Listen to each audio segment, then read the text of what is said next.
Everyone, welcome back. ನೀವು ನೋಡ್ತಾ ಇದ್ದಾರೆ ಇಂಟೆಲಿಜೆಂಟ್ ಗುರು ಯೂಟ್ಯೂಬ್ ಚಾನಲ್. ಸೋಷಿಯಲ್ ಮೀಡಿಯಾದಲ್ಲಿ ಚರ್ಚೆಗಳ ವಿಷಯ ಬಂದ್ಬಿಟ್ಟು ಸೌಜನ್ಯ ಪ್ರಕರಣ. ಈ ಪ್ರಕರಣ ಬಂದ್ಬಿಟ್ಟು ಮತ್ತೆ ಚರ್ಚೆಗೀಡಾಗಿದೆ. ಸಾಕಷ್ಟು ಜನ ಅದನ್ನು ಹೊಗಳ್ತಾ ಇದ್ದಾರೆ, ಇನ್ನು ಕೆಲ ಜನ ಬೈತಾ ಇದ್ದಾರೆ, ಬೇರೆ ಧರ್ಮದಾಗೆ ಮಾತಾಡ್ತೀಯ ಹಂಗೆ ಹಂಗೆ ಅಂತ. ಇದರಲ್ಲಿ ಸಮೀರ್ ಅನ್ನೋ ವ್ಯಕ್ತಿ ಅವರೇ ಮೊದಲಲ್ಲ ಇದ್ರ ಬಗ್ಗೆ ಧ್ವನಿ ಎತ್ತಿರೋದು, ಅವರೇ ಕೊನೆಯೂ ಕೂಡ ಅಲ್ಲ. 10 ವರ್ಷದಿಂದ ಸಾಕಷ್ಟು ಜನ ಇದರ ಬಗ್ಗೆ ಧ್ವನಿ ಎತ್ತಾ ಇದ್ದಾರೆ. ಕೆಲವೊಂದು ಯೂಟ್ಯೂಬ್ ಚಾನಲ್ಗಳು ಕೂಡ, ಅಲ್ಲಿ ಕೆಲ ವ್ಯಕ್ತಿಗಳು ಕೂಡ ಧ್ವನಿ ಎತ್ತಾ ಇದ್ದಾರೆ. ಇವರೇ ಮೊದಲಲ್ಲ, ಇವರೇ ಕೊನೆಯಲ್ಲ. ಜನರಿಗೆ ಗೊತ್ತಿತ್ತೋ ಗೊತ್ತಿಲ್ವೋ ಗೊತ್ತಿಲ್ಲ, ಜನರಿಗೆ ಈಗ ಡೀಟೇಲ್ ಆಗಿ ಗೊತ್ತಾಗ್ತಾ ಬರ್ತಾ ಇದೆ. ಬಟ್ ಸಾಕಷ್ಟು ವರ್ಷಗಳಿಂದ ಕಷ್ಟಪಟ್ಟುಕೊಂಡು ಧ್ವನಿನ ಎತ್ಕೊ ಬರ್ತಾ ಇದ್ದಾರೆ, ಪ್ರೊಟೆಸ್ಟ್ ಕೂಡ ಪಡ್ತಾ ಇದ್ದಾರೆ, FIR ಹಾಕ್ಸ್ಕೊಂಡಿದ್ದಾರೆ, ಕೋರ್ಟ್ಗಳಲ್ಲಿ ಸ್ಟೇ ಬಂದಿದೆ, ಅದರಿಂದ ಒದ್ದಾಡ್ತಾ ಇದ್ದಾರೆ. ಇಷ್ಟೆಲ್ಲ ಇದೆ. ಇದು ಟ್ರೆಂಡಿಂಗ್ ವಿಷಯ ಆಗಿದೆ. ಈಗ ಮಿಲಿಯನ್ ವ್ಯೂಸ್ ಆಯಿತು. ಬ್ಲ್ಯಾಕ್ ಮೇಲ್ ಕೂಡ ಮಾಡ್ತಾ ಇದ್ದಾರೆ ಅವರಿಗೆ. ಎದುರಾಳಿಗಳು ಬಂದ್ಬಿಟ್ಟು ಅವರಿಗೆ ಬ್ಲ್ಯಾಕ್ ಮೇಲ್ ಕೂಡ ಮಾಡ್ತಾ ಇದ್ದಾರೆ, ಯಾವಾಗ ಬೇಕಾದ್ರೆ ಏನು ಬೇಕಾದ್ರೂ ಆಗ್ಬೋದು ಅಂತೇಳಿ ಸುದ್ದಿ ಕೂಡ ವೈರಲ್ ಆಗ್ತಾ ಇದೆ. ಸುದ್ದಿ ಬಗ್ಗೆ ಮಾತನಾಡೋದಾದರೆ, ನಿಮಗೆ ಗೊತ್ತಿರೋ ಹಾಗೆ ವಿಡಿಯೋ ಕೂಡ ನಾನು ಕೂಡ ನೋಡಿದೆ, ವಿಡಿಯೋ ಕೂಡ ಮಾಡಿದ್ದಾರೆ. ಅದರಲ್ಲಿ ಯಾವುದೇ ಕೂಡ ನೇಮ್ಗಳನ್ನು ಅವರು ಹೇಳಿಲ್ಲ, ಈ ರೀತಿ ನೇಮ್ಗಳು ಇವರೇ ಅಂತ ಹೇಳಿಲ್ಲ. ಅದು ಗುಡ್, ಅವರ ತಲೆ ಅಂದ್ರೆ ಇಷ್ಟಪಡ್ತೀನಿ. ಏನಾದ್ರು ನೇಮ್ಗಳು ಹೇಳಿದ್ರೆ ಅವರಿಗೆ ಸಮಸ್ಯೆ ಆಗ್ಬೋದಿತ್ತು. ಇಲ್ಲಿ ನೋಡೋದಾದರೆ ಸಾಕಷ್ಟು ಜನ ಸೋಷಿಯಲ್ ಮೀಡಿಯಾದಲ್ಲಿ ಹೇಳ್ತಾ ಇದ್ದಾರೆ, ಅಪಮಾನ ಮಾಡಿಬಿಟ್ರು, ಬೇರೆ ಧರ್ಮಾಧಿಕಾರಿಗಳ ಬಗ್ಗೆ ಮಾತಾಡ್ತಾರೆ ಹಂಗೆ ಹಂಗೆ ಅಂತ. ಪ್ರಾಬಬಲಿ ನಾನು ನೋಡ್ದಂಗೆ ಅಲ್ಲಿ ಯಾವುದೇ ರೀತಿ ಧರ್ಮದ ಬಗ್ಗೆ ಏನು ಹೇಳಿಕೆಯನ್ನು ಕೊಟ್ಟಿಲ್ಲ. ಐ ಥಿಂಕ್ ನಿಮ್ಮ ಅಭಿಪ್ರಾಯ ತಿಳಿಸಿ, ಧರ್ಮದ ಬಗ್ಗೆ ಏನೋ ಆ ರೀತಿ ಹೇಳಿಕೆ ಕೊಟ್ಟಿಲ್ಲ. ಅವ್ರದ್ದೊಂದು ಇದೆ, ಎಲ್ಲ ಬರೀ ಹಿಂದೂ ಧರ್ಮದ ಬಗ್ಗೆ ಮಾತಾಡ್ತೀಯಾ, ಮುಸಲ್ಮಾನಿಗರು ಅಲ್ಲಿ ಕಲ್ಲು ಹೊಡೆದಿದ್ದಾರೆ, ದೊಡ್ಡ ಇದು ಮಾಡಿದ್ದಾರೆ, ಅದ್ರ ಬಗ್ಗೆ ಮಾತಾಡೋದಿಲ್ಲ ಅಂತ. ಹೌದು ಸರಿ, ಅದ್ರ ಬಗ್ಗೆ ಕೂಡ ಅವರು ಮಾತಾಡಿಲ್ಲ, ಅದ್ರ ಬಗ್ಗೆ ಅವರು ಮಾತಾಡೋಕ್ಕಾಗುತ್ತೆ. ಪ್ರಾಬಬಲಿ ಅವರಿಗೆ ಮಾತಾಡಿದ್ರು ಕೂಡ ಅವರ ಧರ್ಮದವರು ಬಿಡೋದಿಲ್ಲ ಅಂತೇಳಿ ಕಾಣುತ್ತೆ ಅಂತ ಇಷ್ಟಪಡ್ತೀನಿ. ಅದು ಬಿಡಿ, ಅವರ ವೈಯಕ್ತಿಕ. ಈಗ ಚರ್ಚೆಗಳಾಗಿರೋ ವಿಷಯ ಬಂದ್ಬಿಟ್ಟು ಸರಿನಾ ತಪ್ಪಾ ಇದು ಅಂತ ನೋಡೋದಾದರೆ, ನಿಮಗೆ ಗೊತ್ತಿರೋ ಹಾಗೆ ಈ ಕೇಸ್ ಬಂದ್ಬಿಟ್ಟು ಕೋರ್ಟಲ್ಲಿ ಕೂಡ ಇದೆ. ಇದು ಈಗಿನ ಪ್ರಕರಣ ಅಲ್ಲ, ಬರೋಬ್ಬರಿ 2012ರಲ್ಲೇ ಆಗಿರೋ ಘಟನೆ. ಕೇಸ್ ನಡೀತದೆ. ನಂತರ ಸಂತೋಷ್ ರಾವ್ ಅನ್ನೋ ಆರೋಪಿಗಳನ್ನು ಬಂಧನ ಕೂಡ ಮಾಡ್ತಾರೆ. ಅವನೇ ಆರೋಪಿ ಅಂತ ಹೇಳ್ತಾ ಇರ್ತಾರೆ, ಇಶ್ಯೂಸ್ ಆಗುತ್ತೆ. ಮತ್ತು ಕೋರ್ಟ್ಗೆ ಹೋಗಿ ಎಲ್ಲ ತೀರ್ಮಾನ ಆಗಿ ಅವನು ಆರೋಪಿ ಅಲ್ಲ ನಿರಪರಾಧಿ ಅಂತ ಹೇಳಿ ಬರುತ್ತೆ. ಯಾರು ಇದರಲ್ಲಿ ಆರೋಪಿ? ಯಾರಾದರೂ ಮಾಡಿರಬೇಕಲ್ಲ, ಅಲ್ಲಿ ರೇಪ್ ಆಗಿದೆ ಆ ಹೆಣ್ಮಗಳಿಗೆ, ಯಾರಾದರೂ ಮಾಡಿರಲೇಬೇಕಲ್ಲ ತಾನೆ, ಅದಕ್ಕೆ ಯಾರು ಅನ್ನೋದನ್ನ ಪ್ರೂವ್ ಆಗಬೇಕು. ಬಟ್ ಇಲ್ಲಿ ಏನು ಮಾಡ್ತಾ ಇದ್ದಾರೆ ಅಂದರೆ, ಜನ ಅಲ್ಲಿ ಆರೋಪ ಮಾಡ್ತಾ ಇದ್ದಾರೆ ಧರ್ಮಸ್ಥಳದಲ್ಲಿ, ಬೆಳ್ತಂಗಡಿಯಲ್ಲಿ. ಅದನ್ನು ಎಲ್ಲ ಕೂಡ ಧರ್ಮಾಧಿಕಾರಿಗಳ ಮೇಲೇ ಎಳಿತಾ ಇದ್ದಾರೆ. ಇಲ್ಲಿ ನಾನು ಅವರ ಪರನೂ ಇಲ್ಲ, ವಿರೋಧನೂ ಕೂಡ ಇಲ್ಲ ಹೇಳಕ್ಕೆ ಇಷ್ಟಪಡ್ತೀನಿ. ತಪ್ಪು ಮಾಡಿದ್ರೆ ಕೂಡ ಅವರಿಗೆ ಕೂಡ ಶಿಕ್ಷೆ ಆಗಬೇಕು ಅಂತ ಇಷ್ಟಪಡ್ತೀನಿ. ಅವರು ತಪ್ಪು ಮಾಡಿದಾರೋ ಇಲ್ವೋ, ಅವರ ಕುಟುಂಬ ಇದೆಯೋ ಇಲ್ವೋ ಗೊತ್ತಿಲ್ಲ. ಬಟ್ ಇದನ್ನ ಕೋರ್ಟ್ ಹೇಳಬೇಕು. ನಾವು ಸಾಮಾನ್ಯ ಜನರು ಒಂದು ವಿಡಿಯೋ ಮಾಡಿಕೊಂಡು ಹೇಳಿಕೆನ ಕೊಡ್ತೀವಿ ಹಿಂಗೆ ಹಿಂಗೆ ಅಂತೇಳಿ, ಅದರಿಂದ ಏನೂ ಪ್ರಯೋಜನ ಇಲ್ಲ. ಜನರಿಗೆ ಕೂಡ ಅರಿವು ಮೂಡಿಸ್ಬೋದು. ಡೆಫಿನೆಟ್ಲಿ ಅಲ್ಟಿಮೇಟ್ಲಿ ಏನಾಗಬೇಕು ಅಂದರೆ, ಕೋರ್ಟಲ್ಲೇ ಪ್ರೂವ್ ಆಗಬೇಕು. ನಾವು ಎಷ್ಟೇ ಮಾತಾಡಿದ್ರು ಏನೇ ಮಾಡಿದ್ರು ಅದಕ್ಕೆ ಪ್ರಯೋಜನ ಕೂಡ ಇಲ್ಲ. ಕೋರ್ಟು ಆದೇಶ ಕೊಡೋದು ಸಾಕ್ಷಿ ಆಧಾರದ ಮೇಲೆ. ಸಾಕ್ಷಿ ವೆರಿ ವೆರಿ ಇಂಪಾರ್ಟೆಂಟ್ ಆಗಿರುತ್ತೆ. ನಾವು ಎಷ್ಟೇ ಬಡ್ಕೊಂಡ್ರೆ ಏನೂ ಕೂಡ ಪ್ರಯೋಜನ ಇಲ್ಲ. ನಾವು ನ್ಯಾಯ ಸಿಗಬೇಕು ಅನ್ನೋದಕ್ಕಿಂತ, ಒಬ್ಬ ಹೆಣ್ಮಕ್ಳಿಗೆ ರೇಪ್ ಆಗಿದೆ, ಎಲ್ಲ ಆಗಿದೆ, ಓಕೆ. ಬಟ್ ಅದಕ್ಕೆ ಗೊತ್ತಿರೋ ಹಾಗೆ ಅದರಲ್ಲಿ ಸಾಕ್ಷಿ ನಾಶ ಆಗಿದೆ. ಮೇಯ್ನ್ ಥಿಂಗ್ ಸಾಕ್ಷಿ ನಾಶ ಆಗಿದೆ. ಎಲ್ಲ ನೋಡಿದ್ರ, ಸಾಕ್ಷಿಗಳು ಯಾವುದು ಕೂಡ ಇಲ್ಲ, ಸಾಕ್ಷಿ ನಾಶ ಆಗಿದೆ. ಮೇಯ್ನ್ ಥಿಂಗ್ ಆಗಬೇಕಾಗಿರೋದು CBI ತನಿಖೆ ಆಯಿತು, ಅಲ್ಲೂ ಕೂಡ ಆರೋಪಿಗಳ ಸಿಕ್ಕಿಲ್ಲ. ಸಂತೋಷ್ ರಾವ್ ಆರೋಪಿ ಅಂತ ಹೇಳಿದ್ರು, ನಂತರ ಅದು ಪ್ರೂವ್ ಆಯಿತು ಅವನು ಆರೋಪಿ ಅಲ್ಲ ಅಂದರೆ. ಎಲ್ಲ ಆರೋಪಿಗಳು ಖಂಡಿತ ಇದ್ದೇ ಇದ್ದಾರೆ. ಮೇಯ್ನ್ ಥಿಂಗ್ ನಾವು ಹೇಳಿಕೆ ಕೊಡ್ಬೇಕಂದ್ರೆ, ಜನ ರೊಚ್ಕೊಳ್ಬೇಕಾಗಿರೋದು ನ್ಯಾಯ ಸಿಗಬೇಕು ಅಂತ ಅಲ್ಲ, ಅದನ್ನ ಮರು ತನಿಖೆ ಆಗಬೇಕು. ಮೇಯ್ನ್ ಥಿಂಗ್ ಅದರ ಬಗ್ಗೆ ನೀವು ಓಡಾಡಬೇಕು. ನೀವು ಸುಮ್ಮನೆ ನ್ಯಾಯ ಸಿಗಬೇಕು ಅಂದರೆ, ನ್ಯಾಯ ಕೊಡೋದು ಇಲ್ಲಿ ಯಾರು ಇಲ್ಲ. ಒಂದು ಕಾನೂನು ಕೊಡಬೇಕು, ಇದರ ಸರ್ಕಾರದ್ದು ಕೊಡಬೇಕು. ಸರ್ಕಾರದವರು ಡೈರೆಕ್ಟಾಗಿ ನ್ಯಾಯ ಕೊಡೋಕ್ಕಾಗೋದಿಲ್ಲ. ನಾವಿರೋದು ಸಂವಿಧಾನದ ಅಂಡರು. ಜನರು ಏನು ಮಾಡಬೇಕಂದ್ರೆ, ಮೇಯ್ನ್ ಥಿಂಗ್ ಮರು ತನಿಖೆ ಆಗಬೇಕು ಅಂತ ಹೋರಾಡಬೇಕು. ನ್ಯಾಯ ಸಿಗಬೇಕು ಅಂದರೆ ಇಲ್ಲಿ ಯಾರು ಇಲ್ಲ ನ್ಯಾಯ ಕೊಡೋದಕ್ಕೆ. ದೇವರೇ ಆಕಾಶದಿಂದ ಕೆಳಗೆ ಬಂದ್ಬಿಟ್ಟು ನ್ಯಾಯ ಕೊಡೋದಿಲ್ಲ. ಇಲ್ಲಿ ಕೆಲವರು ಹಂಗೆ ಹಿಂಗೆ ದೇವ್ರ ಮೇಲೆ ಅಪಮಾನ ಮಾಡೋದು, ದೇವಸ್ಥಾನಕ್ಕೆ ಹಂಗೆ ಹಿಂಗೆ ಅಂತ ಹೇಳ್ತಾರೆ. ದಯವಿಟ್ಟು ಯಾರು ಕೂಡ ಮಾಡಬೇಡಿ.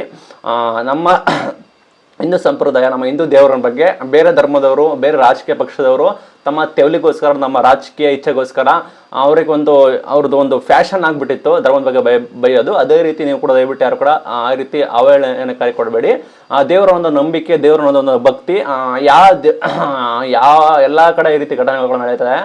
ಅದು ದೇವಸ್ಥಾನದ ಹತ್ತಿರದಲ್ಲಿ ಕೂಡ ನಡೆದ್ರು ಕೂಡ ಅದಕ್ಕೆ ದೇವರೇ ಕಾರಣ, ದೇವರು ಏಕೆ ಶಿಕ್ಷೆ ಕೊಡಲಿಲ್ಲ ಅಂತ ಹೇಳಿ ಹೇಳಬಾರ್ದು. ನಮಗೆ ಸಂವಿಧಾನವೇ ದೇವರು, ನಾವು ಸಂವಿಧಾನ ಅಡಿ ಕೂಡ ಬರ್ತೀವಿ. ದೇವರು ನಂಬಿಕೆ ಇರಲಿ, ಭಕ್ತಿ ಇರಲಿ, ಶ್ರದ್ಧೆ ಇರಲಿ. ಅತಿಯಾಗಿ ದೇವರು ಏನು ಮಾಡಿಲ್ಲ, ನಾವು ದೇವರನ್ನ ನಂಬೋದಿಲ್ಲ, ದೇವಸ್ಥಾನಕ್ಕೆ ಹೋಗೋದಿಲ್ಲ ಅಂತೇಳಿ ದಯವಿಟ್ಟು ಕೂಡ ಯಾರು ಹೇಳ್ಬೇಡಿ. ಈಗಲೇ ಸಾಕಷ್ಟು ಜನ ನಮ್ಮ ಹಿಂದೂ ಅವರು ಭಕ್ತಿ ಇಷ್ಟಪಡ್ತಾರೆ, ದೇವರನ್ನ ಇಷ್ಟಪಡ್ತಾರೆ. ಇನ್ನೂ ಸಾಕಷ್ಟು ಜನ ದೇವರನ್ನ ಈ ರೀತಿ ವಿರೋಧ ಮಾಡಿದ್ರೆ ಸರಿಯಲ್ಲ. ಅವರವರ ಧರ್ಮ ಅವರವರಿಗೆ ಮುಖ್ಯ, ಅವರವರ ದೇವರು ಅವರಿಗೆ ಮುಖ್ಯ. ಅದಕ್ಕೋಸ್ಕರ ಯಾರು ಕೂಡ ದೇವರ ಬಗ್ಗೆ ಅವಹೇಳನಿಕೆ ಮಾಡೋದು ಅದನ್ನು ಕೂಡ ಮಾಡಬೇಡಿ. ನಿಮಗೆ ಏನೇ ಇದ್ರೂ ಕೂಡ ಅಲ್ಲಿ ಮೇನ್ ಥಿಂಗ್ ನೀವು ಇಲ್ಲಿ ಮಾತಾಡಬೇಕಾಗಿರೋದು ನ್ಯಾಯ ಸಿಗಬೇಕು ಓಕೆ, ಆದರೆ ಮೇನ್ ಥಿಂಗ್ ಮರು ತನಿಖೆ ಆಗಲೇಬೇಕು. ಅಲ್ಲಿ ಮರು ತನಿಖೆ ಆದರೆ ನಿಮಗೆ ನ್ಯಾಯ ಸಿಗೋದು. ಅಲ್ಲಿ ಮೇನ್ ಕಾನ್ಫ್ಲಿಕ್ಟ್ಸ್ ಏನಂದರೆ ಅಲ್ಲಿ ಸಾಕ್ಷಿ ನಾಶ ಆಗಿದೆ. ಮೇನ್ ಥಿಂಗ್ ಸಾಕ್ಷಿಗಳು, ಮೇನ್ ಥಿಂಗ್ ಅವರ ಈ ರೀತಿ ರೇಪ್ ಆದ ತಕ್ಷಣ ಅಲ್ಲೊಂದು ಬ್ಲಡ್ ಸ್ಯಾಂಪಲ್ಗಳು ಬೇಕಾಗುತ್ತೆ, ಅವ್ರದ್ದು ಪ್ರೈವೇಟ್ ಸ್ಯಾಂಪಲ್ಗಳು ಕೂಡ ಬೇಕಾಗುತ್ತೆ. ಅದು ಕೂಡ ಯಾವುದು ಕೂಡ ಸಿಕ್ಕಿಲ್ಲ, ಅದನ್ನು ಸಾಕ್ಷಿ ನಾಶ ಕೂಡ ಮಾಡಿದ್ದಾರೆ. ಡಾಕ್ಟರ್ಗಳಿಗೆ ಕರೆಕ್ಟಾಗಿ ರಿಪೋರ್ಟ್ನ ಕೂಡ ಕಳಿಸಿಲ್ಲ. ಇನ್ನೂ ಒಂದು ಆರೋಪ ಇದೆ, ನಾನು ಯಾವುದೋ ಒಂದು ಡಾಕ್ಟ್ರು ರಿಪೋರ್ಟ್ನ ಕಳಿಸಿದ ನಂತರ ಅದನ್ನು ತಿರುಗಿಸಿದ್ದಾರೆ ಅಂತ ಕೂಡ ಆರೋಪ ಇದೆ. ಇಲ್ಲಿ ಮೇಲ್ನೋಟಕ್ಕೆ ಕಂಡು ಬರುತ್ತೆ ವರ್ಲ್ಡ್ ಸಿಸ್ಟಮ್ ಈಸ್ ಡೌನ್. ಇಡೀ ಸಿಸ್ಟಮ್ಮೇ ಅಪರಾಧಿಗಳ ಪರ ಕೆಲಸ ಮಾಡಿದೆ ಅಂತ ಇಷ್ಟಪಡ್ತೀನಿ.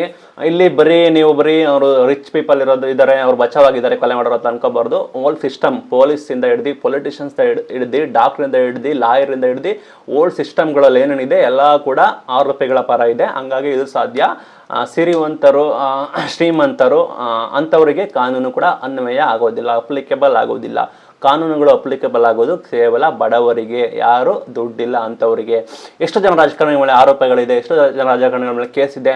ಯಾವುದೊಂದು ರಾಜಕಾರಣಿ ಡೈರೆಕ್ಟಾಗಿ ಫೋನಲ್ಲಿ ಕೂಡ ಮಾತಾಡ್ತಾನೆ, ಫೋನಾಗಿ ಕೆಟ್ಟ ಇದರಲ್ಲಿ ಬೈತಾನೆ ಮಹಿಳೆಗೆ, ಅವನ ಮೇಲೆ ಏನು ಕೇಸ್ ಆಗೋದಿಲ್ಲ, ಅವನು ಅರೆಸ್ಟ್ ಕೂಡ ಆಗೋದಿಲ್ಲ, ಏನೂ ಆಗೋದಿಲ್ಲ.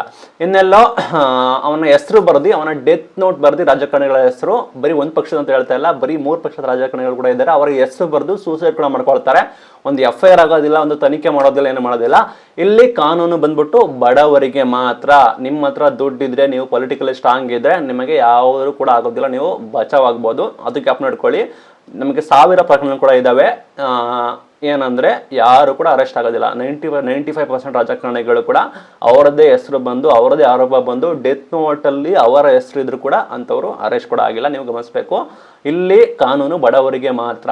ಕೆಲವೊಂದು ಪರ್ಟಿಕ್ಯುಲರ್ ವಿಷಯಗಳು ಮಾತ್ರ, ಕೆಲವೊಂದು ದೊಡ್ಡ ಇಶ್ಯೂಸ್ ಆದರೆ ಮಾತ್ರ ಅವರಿಗೆ ಶಿಕ್ಷೆ ಆಗುತ್ತೆ. ಶಿಕ್ಷೆ ಆದರೂ ಕೂಡ ಅವರು ಬೇಗ ಜೈಲಿಂದ ಬರ್ತಾರೆ. ಇಲ್ಲಿ ನಾವು ಪ್ರಾಕ್ಟಿಕಲ್ಗೆ ಯೋಚನೆ ಮಾಡೋಣ. ನ್ಯಾಯ ಸಿಗಬೇಕು ಅಂದರೆ ಪ್ರಯೋಜನ ಇಲ್ಲ. ಮೇನ್ ಥಿಂಗ್ ಮರು ತನಿಖೆ ಆಗಬೇಕು. ಸರ್ಕಾರ ಯಾಕೆ ಮರು ತನಿಖೆಯನ್ನು ಕೊಡ್ತಿಲ್ಲ ಅಂತೇಳಿ ನೀವು ದಯವಿಟ್ಟು ಸರ್ಕಾರದವ್ರನ್ನ ಕೇಳಬೇಕು. ಸಿದ್ದರಾಮಯ್ಯನ ಕೇಳ್ತಿರೋ ಯಾರನ್ನು ಕೇಳ್ತಿರೋ ಗೊತ್ತಿಲ್ಲ, ಸರ್ಕಾರದವ್ರನ್ನ ಕೇಳಬೇಕು. ಅದು ಕೋರ್ಟಲ್ಲಿ ಇಶ್ಯೂಸ್ ಇದೆ. ನಾವು ಯಾವುದೇ ರೀತಿ ನ್ಯಾಯಾಲಯದ ವಿರುದ್ಧ ಮಾತಾಡೋಕ್ಕಾಗೋದಿಲ್ಲ. ಇಲ್ಲಿ ಅವ್ರ ತಪ್ಪು ಅವ್ರ ತಪ್ಪು ಅಂತ ಹೇಳ್ತಾ ಇದೀವಿ. ಆ ರೀತಿ ಸುಮ್ಮನೆ ಆರೋಪ ಮಾಡೋದು ಕೂಡ ಸರಿ ಅಲ್ಲ, ಅದು ಒಳ್ಳೆಯದು ಕೂಡ ಅಲ್ಲ. ಯಾಕೆ ಅಂದರೆ ನಾವೇನು ಕೋರ್ಟ್ ಅಲ್ಲ, ಆ ರೀತಿ ಕೂಡ ನಾವು ಸುಮ್ಮನೆ ಆರೋಪ ಕೂಡ ಮಾಡಬಾರ್ದು ಯಾರ ಮೇಲೆ. ಒಂದು ತಪ್ಪಾಗಿದೆ, ಯಾವುದೇ ಹೆಣ್ಣು ಮಕ್ಕಳಿಗಾದ್ರೂ ಕೂಡ ತಪ್ಪು, ಅದು ಕೂಡ ತಪ್ಪಾಗಿದೆ, ಅದು ತನಿಖೆ ಆಗಿಲ್ಲ. ಅಲ್ಲಿ ಮೇನ್ ಥಿಂಗ್ ಅಲ್ಲಿ ತನಿಖೆ ಅಧಿಕಾರಿಗಳು, ಪೊಲೀಸವರು ಎಲ್ಲರೂ ಕೂಡ ತಪ್ಪು ಮಾಡಿದ್ದಾರೆ ಅಂತ ಆರೋಪ ಇದೆ. ಅದ್ರ ಬಗ್ಗೆ ತನಿಖೆ ಆಗಬೇಕು. ಅದೇ ರೀತಿ ಧರ್ಮಸ್ಥಳದಲ್ಲಿ ಸಾಕಷ್ಟು ಕೊಲೆಗಳಾಗಿದ್ದಾವೆ, ಆ ರೀತಿ ಸಾಕಷ್ಟು ವಿಚಿತ್ರ ಘಟನೆಗಳು ನಡೆದಿದ್ದಾವೆ. ಅದರ ಬಗ್ಗೆ ಕೂಡ ತನಿಖೆ ಆಗಬೇಕು. ಇದ್ರ ಬಗ್ಗೆ ಜನ ಧ್ವನಿ ಎತ್ತಬೇಕು. ಮೇನ್ ಥಿಂಗ್ ಜನರು ಕೂಡ ಯೋಚನೆ ಮಾಡಬೇಕು ಈ ರೀತಿ ಅಂತ. ಸಾಕಷ್ಟು ನೋಡ್ತಾ ಇದ್ದವರು ಧರ್ಮ ವಿರೋಧಿ ಹಂಗೆ ಅಂತ ಸಮೀರ್ ಅವ್ರಿಗೆ ಬೈತಾ ಇದ್ರು. ಐ ಥಿಂಕ್ ನಾನು ನೋಡಿರೋ ಪ್ರಕಾರ ವಿಡಿಯೋದಲ್ಲಿ ಯಾವ ರೀತಿ ಧರ್ಮದ ಬಗ್ಗೆ ಅವಹೇಳನಕಾರಿ ಹೇಳಿಕೆ ಕೂಡ ಕೊಟ್ಟಿಲ್ಲ. ಅದು ತಪ್ಪು ಅಂದ್ರೆ ಕಷ್ಟಪಡ್ತೀನಿ. ನಾವು ಜನರು ಕೂಡ ಮಾತಾಡಬೇಕು, ತನಿಖೆ ಮಾಡಬೇಕು ಅಂತೇಳಿ. ಈಗ ನಮಗೆ ಒಂದು ಆಪ್ಷನ್ ಇರೋದಷ್ಟೇ, ಒಂದು ನ್ಯಾಯಾಲಯ, ಕೋರ್ಟಿಂದ ಕೂಡ ನಮಗೆ ನ್ಯಾಯ ಸಿಗಬೇಕು ಅಂತ. ಆಲ್ರೆಡಿ ತನಿಖೆಯಲ್ಲಿ ಯಾವುದೇ ರೀತಿ ಇದು ಇಲ್ಲ, ಒಂದೇ ಒಂದು ಸಾಕ್ಷಿಗಳು ಕೂಡ ಇಲ್ಲ. ಇವರೇ ಆರೋಪಿ ಅನ್ನೋದು ಕೂಡ ಅದರಲ್ಲಿ ಇಲ್ಲ. ಎಲ್ಲ ಕೂಡ ಸಾಕ್ಷಿ ಎಲ್ಲ ಕೂಡ ನಾಶ ಆಗಿದೆ ಅಂತೇಳಿ ಗಮನಿಸಿರ್ತೀರ, ನೀವು ನೋಡಿರ್ತೀರ. ಮರು ತನಿಖೆ ಆದರೆ ತಾನೇ ಗೊತ್ತಾಗೋದು. ಅದು ಮರು ತನಿಖೆ ಆದರೆ ಈ ಹಿಂದೆ ಆದ ರೀತಿ ನಡೆಯಬಾರದು, ಮತ್ತೆ ನೀಟಾಗಿ ಆಗಬೇಕು. ನನಗೆ ಐಡಿಯಾ ಇಲ್ಲ, ಮರು ತನಿಖೆ ಆದರೆ ಸಾಕ್ಷಿ ನಾಶ ಆಗಿದೆ, ಅವರು ಸಾಕ್ಷಿಗಳನ್ನ ಹೇಗೆ ಕಲೆ ಹಾಕ್ತಾರೆ, ಅದು ಪಾಸಿಬಲ್ ಇಲ್ಲ ಅಂತ ಗೊತ್ತಿಲ್ಲ. ನನಗೆ ಶಾಕ್ ಆಗುತ್ತೆ. CBI ಅವರು ತನಿಖೆ ಮಾಡೋದು, CBI ಕಂಡ್ರೆ ಭಯ ಪಡ್ತಾರೆ ಬೇರೆಯವರೆಲ್ಲ. ಬಟ್ ಅಂತ CBI ಅವರೇ ತನಿಖೆನ ಕರೆಕ್ಟಾಗಿ ಮಾಡಿಲ್ಲ, ಯಾರು ಕೂಡ ಆರೋಪಿಯನ್ನು ಕಂಡುಹಿಡಿದಿಲ್ಲ ಅಂದರೆ ನಮಗೆ ಶಾಕಿಂಗ್ ಆಗ್ಬೋದು ಅನ್ಸುತ್ತೆ. ನಿಮ್ಮ ಅಭಿಪ್ರಾಯ ಕೂಡ ತಿಳಿಸಿ. ಇಲ್ಲಿ ನನ್ನ ಪ್ರಕಾರ ವಿಡಿಯೋ ಕೂಡ ಮಾಡಿದ್ದಾರೆ, ಓಕೆ. ಅವರು ಬುದ್ಧಿವಂತರು, ಡೈರೆಕ್ಟಾಗಿ ಸಮೀರ್ ಅವರು ಹೆಸರು ಕೂಡ ಹೇಳಿಲ್ಲ, ಹಂಗಾಗಿ ಸೇಫ್ ಆಗಿರ್ತಾರೆ. ಇನ್ ಕೇಸ್ ಹೆಸರು ಹೇಳಿದರೆ ಐ ಥಿಂಕ್ ವಿಡಿಯೋ ಡಿಲೀಟ್ ಕೂಡ ಆಗ್ತಾಯಿತ್ತು. ಈಗ ಕೂಡ ಆಪ್ಷನ್ಸ್ ಕೂಡ ಇದೆ, ಅವರು ಬೇಕಾದರೆ ಕೋರ್ಟ್ಗೆ ಹೋಗಿ ಸ್ಟೇ ತರ್ಬೋದು, ಬೇರೆ ಏನನ್ನ ಮಾಡ್ಬೋದು, ಆಪ್ಷನ್ಸ್ ಕೂಡ ಇದೆ. ಬಟ್ ಅಲ್ಟಿಮೇಟ್ಲಿ ಮೇನ್ ಥಿಂಗ್, ನಮ್ಮ ಮೇನ್ ನೇಮ್ ಬಂದ್ಬಿಟ್ಟು ಮಹಿಳೆಗೆ ನ್ಯಾಯ ಸಿಗಬೇಕು. ನ್ಯಾಯ ಸಿಗಬೇಕಂದ್ರೆ ಮರು ತನಿಖೆ ಆಗಬೇಕು. ಯಾರು ಆರೋಪಿಗಳಿದ್ದಾರೆ ಅದರ ಬಗ್ಗೆ ಆಗಬೇಕು. ಮೇನ್ ಥಿಂಗ್ ನಾವು ಎಷ್ಟೆಲ್ಲ ಮಾತಾಡ್ತೀವಲ್ಲ, ಒಬ್ಬ ಮಾಧ್ಯಮದವರು, ಒಬ್ಬರ ಮೀಡಿಯಾದವ್ರು ಕೂಡ ಮಾತಾಡೋದಿಲ್ಲ, ಒಬ್ಬ ರಾಜಕಾರಣಿ ಕೂಡ ಮಾತಾಡೋದಿಲ್ಲ, ಸುಮ್ಮನೆ ತನಿಖೆ ಆಗಬೇಕು ಅಂತ ಹೇಳ್ತಾರೆ, ಸುಮ್ಮನೆ ಆಗ್ತಾರೆ. ಅಷ್ಟು ಗೌರವ ಇದ್ದರೆ ತನಿಖೆಗೆ ಆದೇಶ ಕೊಡಲಿ, ಸಿದ್ದರಾಮಯ್ಯ ಅವ್ರ ತನಿಖೆಗೆ ಆದೇಶ ಮಾಡಲಿ. ಅದು ಪರ್ಟಿಕ್ಯುಲರ್ಲಿ ಕೋರ್ಟಲ್ಲಿ ಯಾವ ರೀತಿ ಇದೆ, ಸ್ಟೇ ಇದೆಯಾ ಏನಿದೆ ಅದ್ರ ಬಗ್ಗೆ ಐಡಿಯಾ ಇಲ್ಲ. ಇನ್ ಕೇಸ್ ಕೋರ್ಟಲ್ಲಿ ಸ್ಟೇ ಇದ್ದರೆ ಕೋರ್ಟಲ್ಲಿ ಕೂಡ ಅದನ್ನು ರಾಜ್ಯ ಸರ್ಕಾರದವರು ತನಿಖೆಗೆ ಆದೇಶ ಕೊಡೋಕ್ಕಾಗೋದಿಲ್ಲ. ಬೇರೆ ರೀತಿ ಆಯಾಮಗಳು ಕೂಡ ಬರ್ತವೆ. ನೀವು ಪ್ರಾಕ್ಟಿಕಲಾಗಿ ಯೋಚನೆ ಮಾಡಿ, ಇವ್ರ ಕೊಲೆನ ಇವರೇ ಮಾಡಿದ್ದಾರೆ ಅವರೇ ಮಾಡಿದ್ದಾರೆ ಅಂತ ನಾವು ಯಾರು ಹೇಳೋದಕ್ಕೂ ನಮಗೆ ಯಾರಿಗೂ ಕೂಡ ಅಧಿಕಾರ ಇಲ್ಲ. ನಮ್ಮ ಹತ್ರ ಆಧಾರಗಳಿದ್ರೆ ನಾವು ಮಾತಾಡಬೇಕು, ಸುಮ್ಮನೆ ಆರೋಪಗಳು ಮಾಡಬಾರ್ದು. ಇಲ್ಲಿ ಅವರೇ ಮಾಡಿದ್ದಾರೆ ಇವರೇ ಮಾಡಿದ್ದಾರೆ ಅಂತ ಹೇಳ್ತಾ ಇಲ್ಲ. ಯಾರು ಒಂದು ಕೊಲೆ ಆಗಿದೆ, ರೇಪ್ ಆ್ಯಂಡ್ ಮರ್ಡರ್ ಆಗಿದೆ, ಆರೋಪಿಗಳು ಕೂಡ ಸಿಕ್ಬಿದ್ದಿಲ್ಲ. ತನಿಖೆ ಆಗಬೇಕು, ತನಿಖೆ ಆದ್ರೇ ಗೊತ್ತಾಗೋದು. ನಾವು ಎಷ್ಟೇ ರೊಚ್ಚಿಗೆ ಇದ್ರು, ಎಷ್ಟೇ ಇದು ಮಾಡಿದ್ರು, ಎಷ್ಟೇ ಸೋಷಿಯಲ್ ಮೀಡಿಯಾದಲ್ಲಿ ಪೋಸ್ಟ್ ಹಾಕಿದ್ರು, ಏನೇ ಮಾಡಿದ್ರು ಅದಕ್ಕೆ ಪ್ರಯೋಜನ ಇಲ್ಲ. ಬೇರೆಯವ್ರಿಗೆ ಮುಟ್ಸ್ಬೋದು ಅಷ್ಟೇ. ಮೇನ್ ಥಿಂಗ್ ಇದ್ರ ಜೊತೆ ಇದನ್ನು ಕೂಡ ಮಾಡಿ ನ್ಯಾಯ ಸಿಗಬೇಕು ಅಂತ ಮೇನ್ ಥಿಂಗ್ ಸರ್ಕಾರಕ್ಕೆ ಒತ್ತಡ ಹಾಕಬೇಕು. ಸೋಷಿಯಲ್ ಮೀಡಿಯಾಗಳ ಇನ್ಫ್ಲೂಯೆನ್ಸರ್ಗಳ ಸೇರಿ ಸರ್ಕಾರಕ್ಕೆ ಮರು ತನಿಖೆ ಆಗಬೇಕು ಅಂತ ಹೇಳಿ ಒತ್ತಡ ಕೊಟ್ಟರೆ ಸಹಾಯ ಆಗ್ಬೋದು. ಅದು ಬಿಟ್ಟರೆ ಬೇರೆ ಏನಿಲ್ಲ ಅಂದ್ರೆ ಇಷ್ಟಪಡ್ತೀನಿ. ಇದು ನನ್ನ ಅಭಿಪ್ರಾಯ. ನಿಮಗೆ ಏನು ಅನಿಸ್ತದೆ ಕಮೆಂಟ್ ಮೂಲಕ ತಿಳಿಸಿ. ಇದು ಇವತ್ತಿನ ವಿಡಿಯೋ. Thank you.